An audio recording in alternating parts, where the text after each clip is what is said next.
Assalamualaikum warahmatullahi wabarakatuh.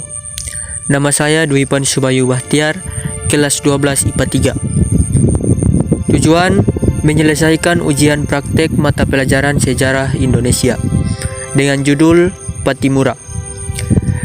Baiklah, selanjutnya saya akan menjelaskan perlawanan Kapitan Pattimura. Asal-usul Kapitan Pattimura.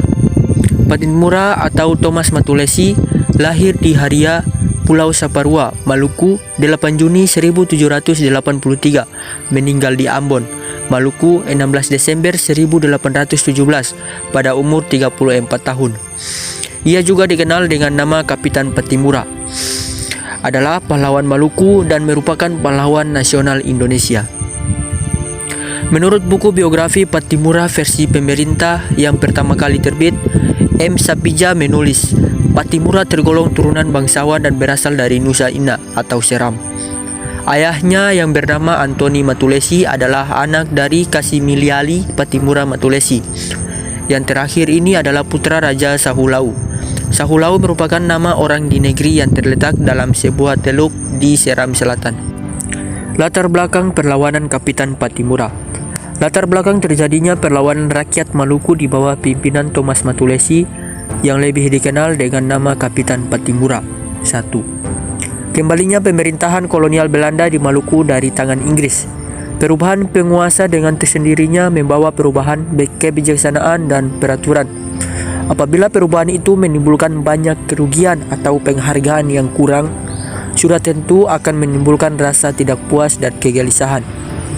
2. Pemerintahan kolonial Belanda memberlakukan kembali penyerahan wajib dan kerja wajib. Pada zaman pemerintahan Inggris, penyerahan wajib dan kerja wajib dihapus, tetapi pemerintah Belanda mengharuskannya lagi.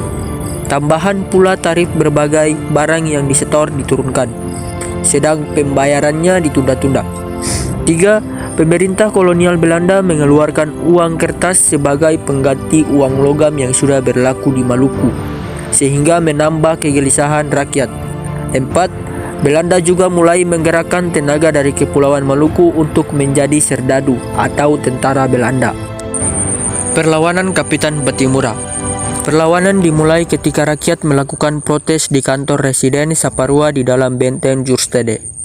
Mereka menuntut agar pemerintah bersedia membayar perahu Orambai yang dipesan oleh pemerintah Belanda dengan harga yang pantas, karena selama ini perahu Orambai yang diserahkan kepada pemerintah Belanda tidak pernah dibayar. Residen Saparua van den Berg menolak tuntutan rakyat itu. Kejadian itu menyebabkan kebencian rakyat Maluku semakin menjadi-jadi. Akhirnya perlawanan dengan kekerasan senjata terhadap Belanda pun direncanakan. Dalam pertemuan antara para pemimpin rakyat Saparua berjumlah 100 orang, dibicarakan mengenai rencana perlawanan dan juga dibicarakan mengenai siapa yang akan memimpin. Selain itu, di dalam rapat tersebut muncul desas-desus bahwa Belanda akan mengenakan wajib militer pada rakyat Maluku untuk ditugaskan ke Jawa, yang mana desas-desus ini menimbulkan perasaan was-was dan semakin menambah kebencian pada Belanda. Dalam rapat itu, seorang pria bernama Matulesi tampak mendominasi pertemuan. Matulesi memiliki nama lengkap ketika lahir adalah Ahmad Lusi dan biasa dipanggil Mat Lusi. Ketika Maluku dikuasai Inggris, Mat Lusi bekerja sebagai anggota tentara kolonial Inggris dan memperoleh pangkat kapten atau kapitan. Waktu itu Inggris membentuk barisan Maluku di mana ada 400 orang Maluku yang bekerja untuk tentara Inggris. Karena begitu akrab dengan orang Inggris dan sangat menyukai kebudayaannya, Mat Lusi bahkan berpindah agama menjadi Kristen Protestan Anglikan dan merubah namanya menjadi Thomas Matulesi. Pengalaman di kemiliteran Inggris membuat Matulesi cukup disegani karena keahliannya menyusun strategi perlawanan terhadap Belanda. Maka para pemimpin adat sepakat untuk mengangkat Matulesi sebagai pemimpin dengan gelar Pattimura. Pattimura menetapkan sasaran adalah benteng Jurstede. Pada tanggal 15 Mei 1817 terjadi kerusuhan di Porto di mana sebuah perahu pos Belanda dirampas oleh rakyat yang marah. Rakyat mengancam jika pemerintah Belanda tidak bersedia membayar Orambai, maka perahu pos itu tidak akan dikembalikan berikut isinya. Residen Vandenberg dengan ditemani 7 pasukan pengawal berangkat ke Porto untuk melakukan dialog dengan rakyat. Tetapi residen dan pengawalnya tidak tahu bahwa rakyat itu adalah pengikut Pattimura. Ketika sampai di daerah Haria, residen dan pengawalnya disergap dan semuanya berhasil ditangkap. Beberapa pengawalnya bahkan ada yang terbunuh. Mengetahui residen ditahan oleh rakyat Saparua, maka dari benteng Dürstede dikirimkan sekelompok pasukan senapan berjumlah 20. Pattimura kemudian membebaskan Vandenberg setelah residen ini mengancam bahwa jika seorang residen ditahan maka pemerintah Belanda di Batavia tidak akan tinggal diam dan pasti akan menghukum seluruh rakyat Maluku. Akhirnya residen dibebaskan dengan jaminan bahwa residen telah menganggap insiden penyanderaan itu selesai dan tidak akan memperpanjangnya. Selain itu residen berjanji akan melunasi orang bayi yang dibeli Belanda.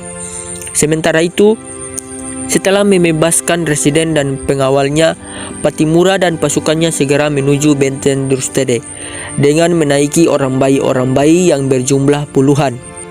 Pagi hari sebelum matahari terbit, orang bayi itu sudah sampai di pantai dan ribuan orang segera turun ke darat dan langsung melakukan serangan sporadis ke benteng Dürstede. Pihak Belanda sangat kaget dengan serangan ini dan berusaha bertahan mati-matian. Akhirnya benteng Dürstede berhasil direbut tanggal 16 Mei 1817. Seluruh isi benteng dibunuh termasuk residen dan keluarganya. Dengan jatuhnya benteng Dürstede, maka senjata-senjata yang ada di dalamnya juga ikut dirampas dan semakin menguatkan kedudukan Pattimura. Setelah menduduki benteng, Pattimura menurunkan bendera merah putih biru Belanda dan mengibarkan bendera Union Jack Inggris. Akhir perlawanan kini Belanda di atas angin, dan Pattimura makin terdesak dan terpaksa harus melawan secara gerilya. Usaha pembersihan kemudian dilakukan Belanda untuk meredam terulangnya kembali pemberontakan, dan yang paling utama adalah menangkap Pattimura. Usaha Belanda menangkap Pattimura terus-menerus mengalami kegagalan, dan akhirnya Pattimura ditangkap di sebuah rumah di daerah Sirisori. Pattimura dapat ditangkap karena pengkhianatan salah satu anak buahnya. Terima kasih. Itulah tadi penjelasan saya mengenai perang kolonial perlawanan Kapitan Pattimura terhadap pemerintahan Belanda. Kurang lebihnya saya mohon maaf. Saya akhiri. Wassalamualaikum warahmatullahi wabarakatuh.